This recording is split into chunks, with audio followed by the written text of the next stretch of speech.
Hi, my name is Khleif, and I'm the host of the Lifetime Cash Flow Through Real Estate Investing podcast. And every week I interview multifamily rock stars, and we talk about how they've built incredible wealth for themselves and their families through multifamily properties. So hit the like and subscribe buttons to get notified every Monday when a new episode comes out. Let's get to it.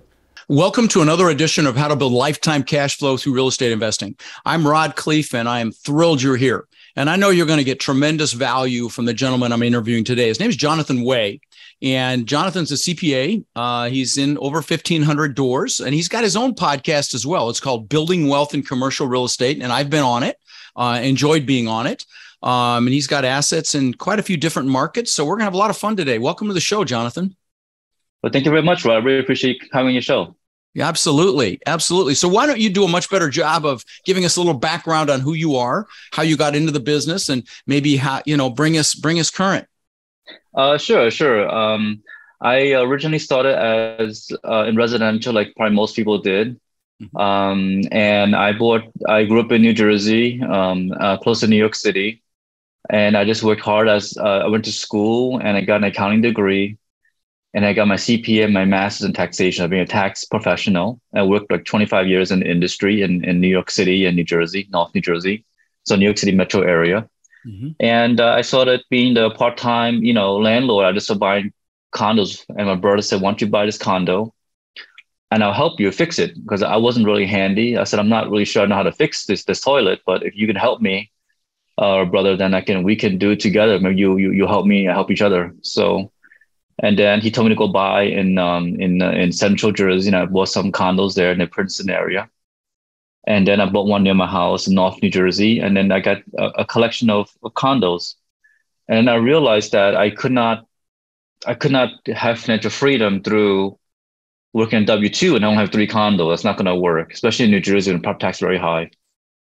So I realized I sought a mentor because I didn't know how to, scale to apartment buildings because I was afraid, like just anyone in the beginning. How do I buy 100 units, let alone 50 units apartment building? Because only one person. I don't have the kind of power or credibility to buy that. So I hired a mentor, and then that's how I got to learning this apartment building investing. Yeah. So what was your first? What was your first larger asset? How big was it? Where was it? Just talk about that for a moment. Sure. I was lucky enough to partner with students, and I helped them raise some money in Atlanta, Georgia. This is in Douglasville. It's like a 30-foot unit, so a townhome, kind of a Class C value add. And then we sold it within one and a half year and did well on that one in Atlanta when the market was really hot. And I also, then after that, shortly, I got my first lead syndication as a GP. With a 56 unit plus an office in Moore, Oklahoma, which is Oklahoma City. Okay. And you just kept going from there. So I think I know the answer to this question, but I don't want to assume anything. You've put a team together now. You've got a team, yes? Yes. And with these other students in the mentorship program? Yes. Yeah. We work together. That's very common. Yes, we work together like that. And my coach was my KP. Yeah. And that's very common. I mean, like in my Warrior program, my students now own somewhere in excess of 90,000 units that we know of. And most of those were done between Warriors, in between students. And so it's a very common dynamic. And that's really their strength in numbers. This is a team sport. But so my question to you is, what role do you play on the team? And what do some of the other people do on the team? Yeah. So normally in my deals, I find them, I lead them, I put the vision together, and then my other team help me either raise money, do some marketing, or help me do some asset management. So we kind of share that responsibility, and that's what my team does in the thing. Yeah. I was sure you were going to say underwriting because you're a CPA, so I was sure you were going to go there with your role there. And, but you actually find the deals as well. So you're out there beating the bushes with brokers and so on and so forth. Now, have most of your deals been from broker relationships, or have you done any direct to seller marketing of any kind? I mainly spoke to many brokers, just explain my story and explain my why, and said that, listen, I'm serious. I'm going to grow to, a few thousand units. They can get repeat business, and they took me serious and they'll believe me. And then I closed on the deal, and that's how we got more business. And then I'm also networking. I may go to your event, I might go to other people's events. I'm always networking with other potential partnership or brokers. And that's how I got kind of my that's how I gained the deals basically. And I do a lot of underwriting too, as you know. So sure, of course, and that's what I assumed from your background. So you've got assets in Charlotte, North Carolina, Midland, Texas, Austin, Texas, Oklahoma City, Atlanta, and Midway, and then in Birmingham, Alabama, and those are all great markets. So fantastic. In fact, we've got assets in several of those markets as well. So you talked about networking, and guys, that's such a critical piece of this whole thing. My most successful students, for example, are the ones that go to every one of my boot camps, and they go to other industry events. And, I see them at every single event that I go and keynote or speak at, and they're the most successful because they're out there making those relationships. What suggestions, Jonathan, would you have for someone that, has maybe bought a house or a duplex? They know they want to get into this multifamily space. What suggestions would you have for someone, because I have a lot of those aspiring multifamily investors that listen to my show. What would you tell them? Yeah. So Rod, there's 3 avenues I normally tell them. Number one, you can hire a mentor, like you have a coaching program. You're welcome to go to Khleif's program. It's a wonderful program. He's a great leader. So he's a good mentor. And you can also partner with your family and friends, buy a small little one, maybe like a 10 unit, and then go that route and go bigger to learn from small up. And the other one, you could be a passive investor first and kind of shadow.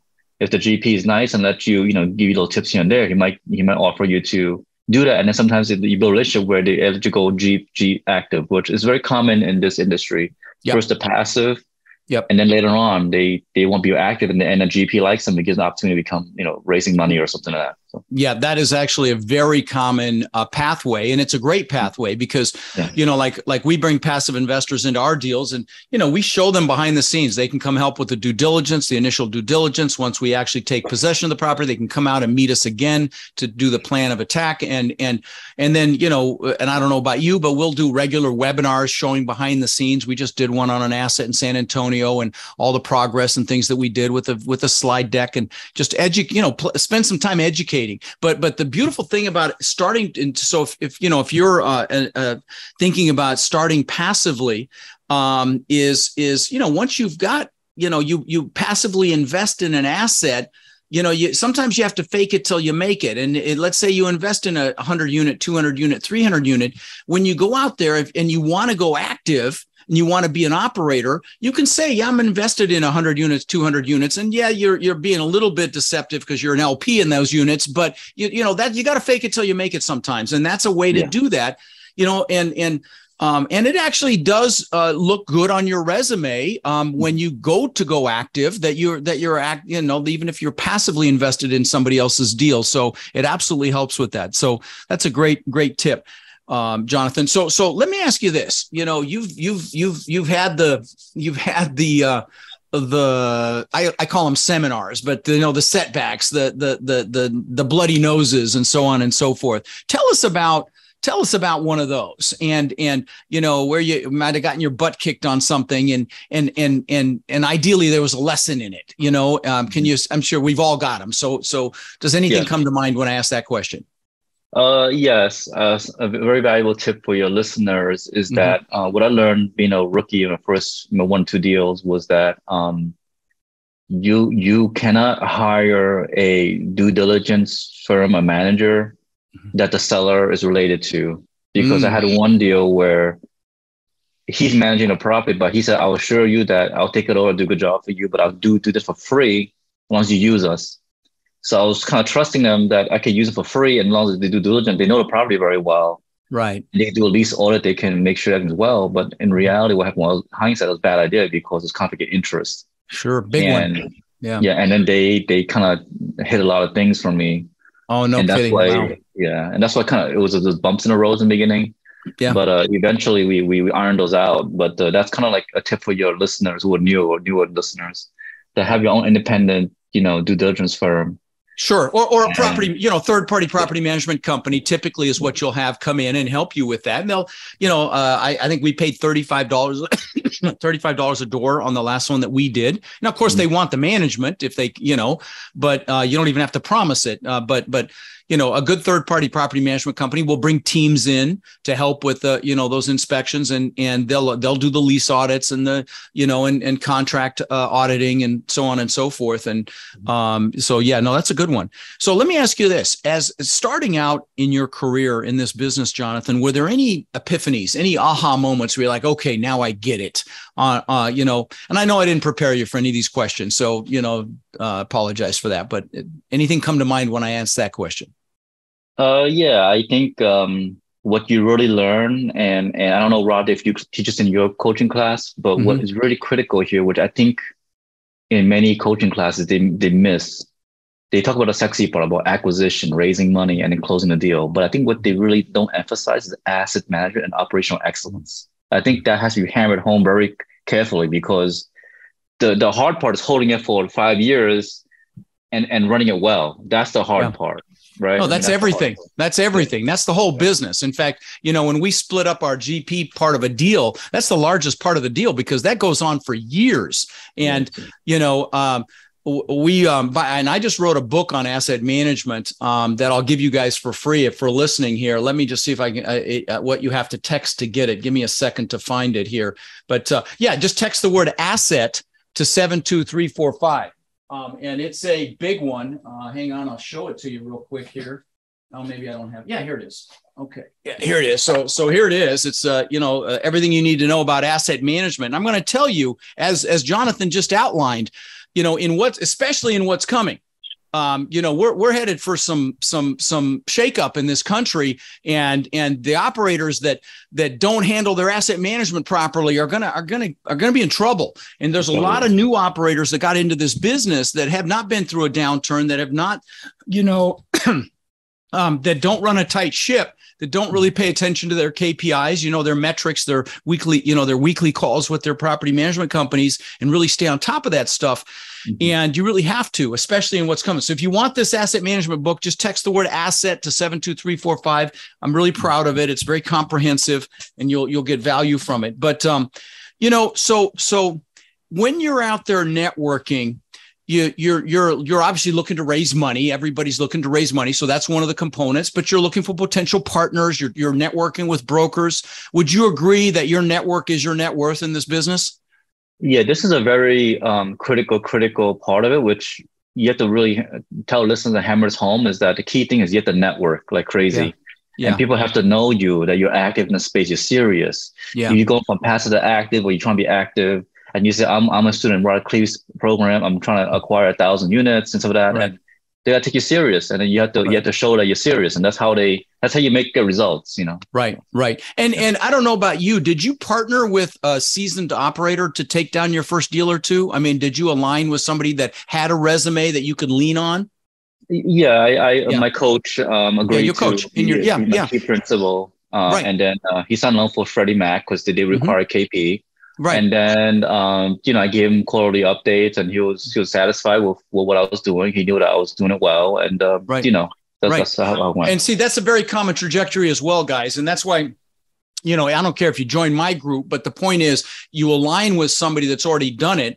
And then when you approach brokers, if you've got a good enough relationship with an operator, you can say, we've got 1,000 units on our team, and you use the we word, and with whoever you're aligning with for your first deal or two, and you use their resume for credibility.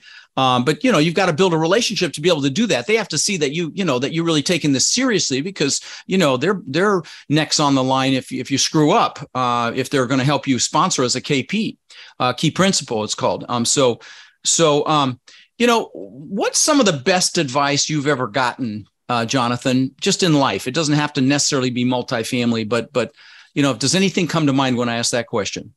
I think what's very important, and I think I learned this from how Elrod and some of the people like that on the stage, was that it's called a miracle morning, and I have my own miracle morning, where there's some kind of ritual you do in the morning, where either you meditate, you pray, you work out. So I normally work out, have breakfast, and then I go meditate for like 20, 30 minutes. And I'm trying to do it every single day when I'm at home. And that helps me mentally, your mindset to grow and visualize success, like 10x or 10x my portfolio, right? Yeah. Go from 100 to 1,000 to like that. So this is what I do, try to do every morning. And that's very, very important because a lot of it's mindset driven, right? And then I try to give back when I have time, whatever needs, some money, donation, or whatever it is, try to give back to the community, to the church, or whatever I need to do. That's very critical. That's a very critical thing. I think it's very important for your listeners to understand and add value. And the other thing is just make sure you network, make sure you work hard, make sure you post on social media, kind of like Tony Bourdain, how you tell stories about food and travel. I would like you to talk about your real estate journey, how I started from the beginning, post a YouTube video or something and talk about what you do. So what happens, eventually they follow you and you have a nice following and they want to invest with you and do deals with you. So you build a sort of a following, a credibility in that sense. So that's very important. Great stuff. In fact, you said a lot in the last 2 minutes, and I want to unpack a couple of things. Yeah, I've been blessed to have Hal Elrod on the show. He's a great on my podcast, and he's a great guy. And I've given away literally over 1,000 copies of his book. And I will tell you, pretty much every successful person I know has a morning ritual like that.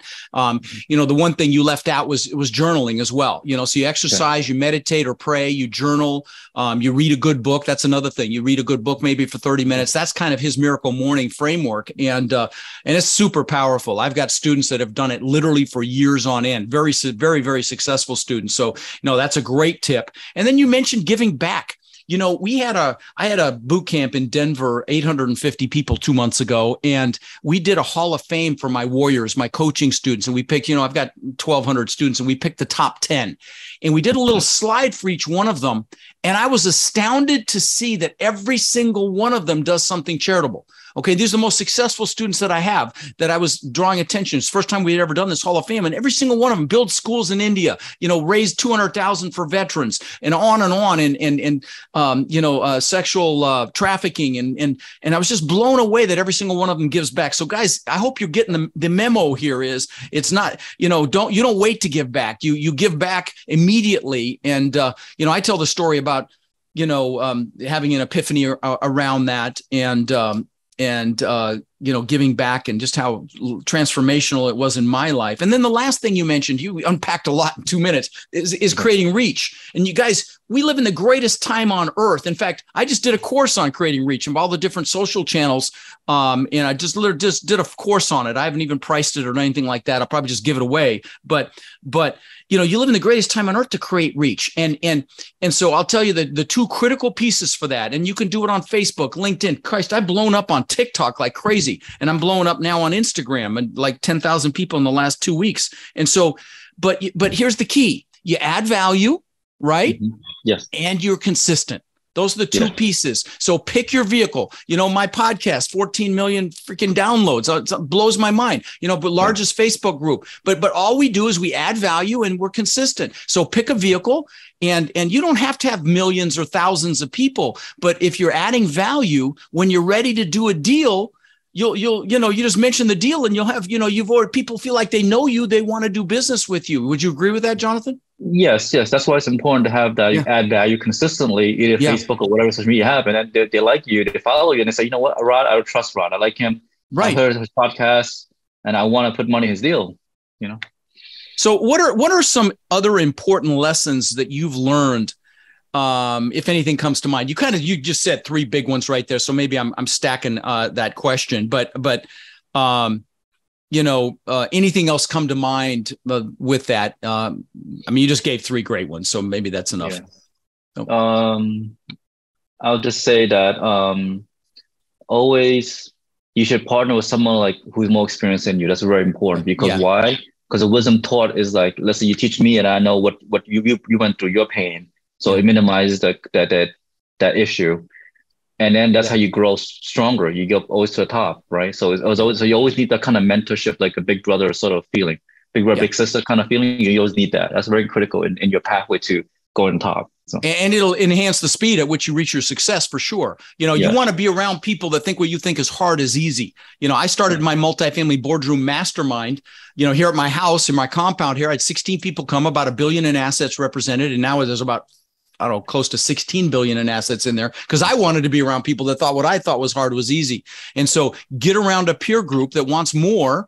Align with people that are doing this to partner on your first deal or two and be, and maybe long term even. But, I would say on the partnering, date before you get married. Do one deal together, see how everybody works out, see if you get along well, see if everybody's, stepping up to the plate to do what they said they were going to do before you go long term. But I love it. Now, knowing what you know now, Jonathan, I always love to ask this question of successful operators, and you probably know the question, but, would you do anything differently? Would you go back and tell your younger self anything differently with what you know now?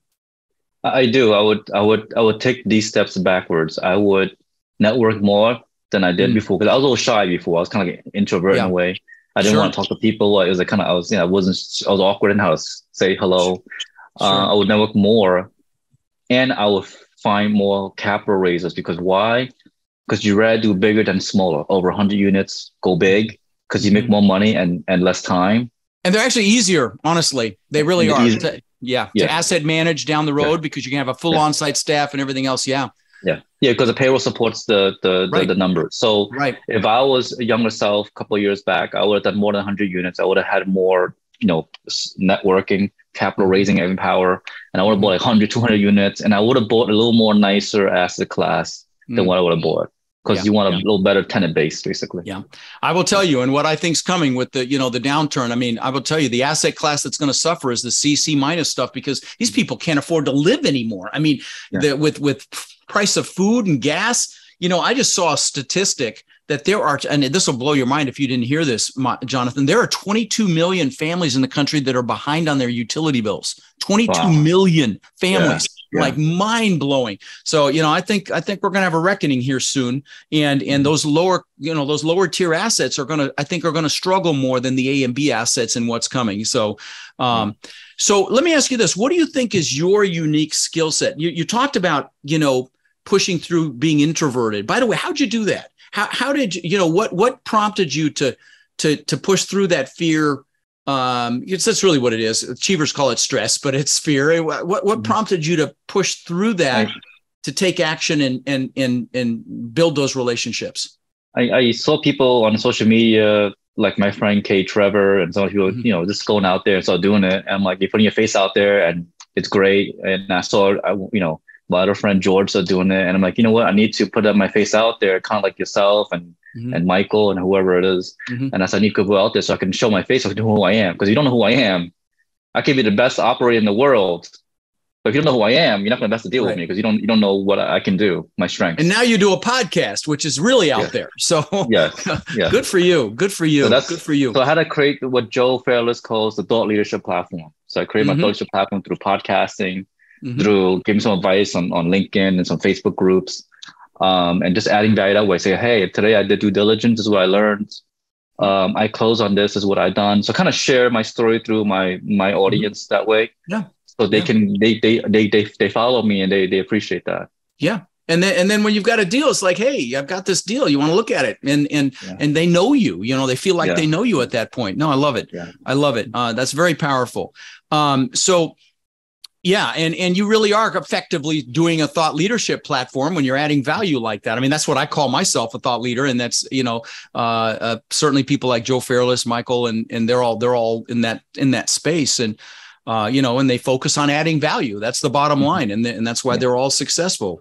So, let me ask you this. Do you, is there anything you're doing differently right now with where we are economically, as you're, evaluating deals, underwriting deals? Let's speak to that for a second. What's your underwriting looking like? What shifts have you made based on the current economic environment? Yes, so I work pretty conservatively, and I've been doing a lot of seller financing deals for lower interest rates. I've been looking at loan assumptions for lower, like 3.8% interest rates. That's a long agency loan, like 10-year terms. That has a lot of meat left on the bones, not quick ones.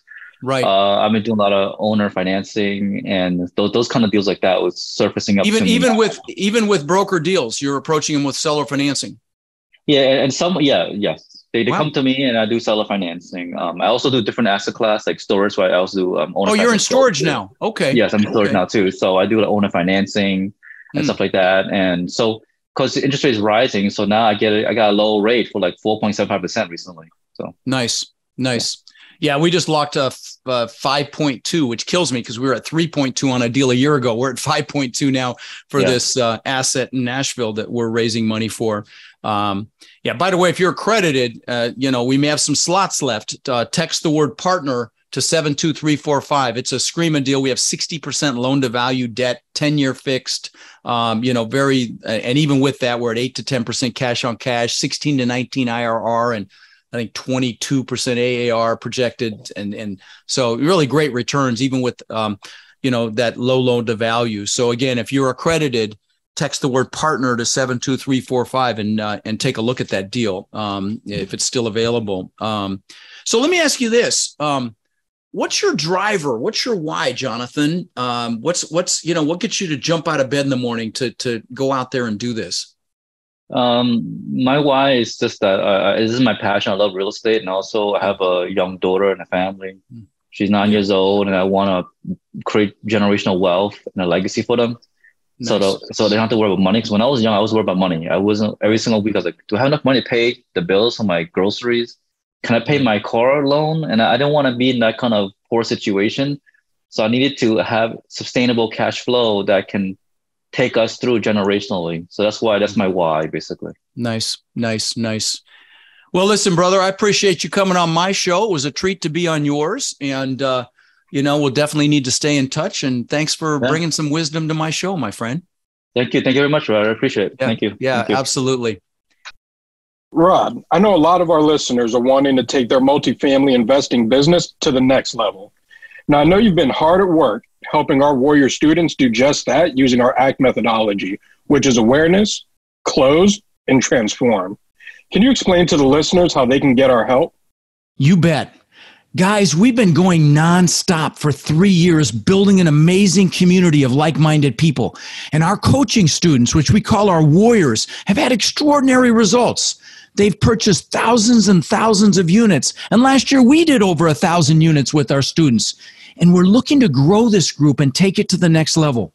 We're looking for people who want to follow a proven framework that's really step by step, and then leverage our systems and network to raise equity, to find and close deals, and to build partnerships nationwide. Now, our Warrior community is finding success in any market cycle. So if you're interested in finding out more about how you can become more of our incredible network and take advantage of the incredible opportunities that are coming very soon, apply to work with us at mentorwithrod.com or text CRUSH to 72345, and we'll set up a call so you can check us out and we can check you out. That's mentorwithrod.com or text CRUSH to 72345.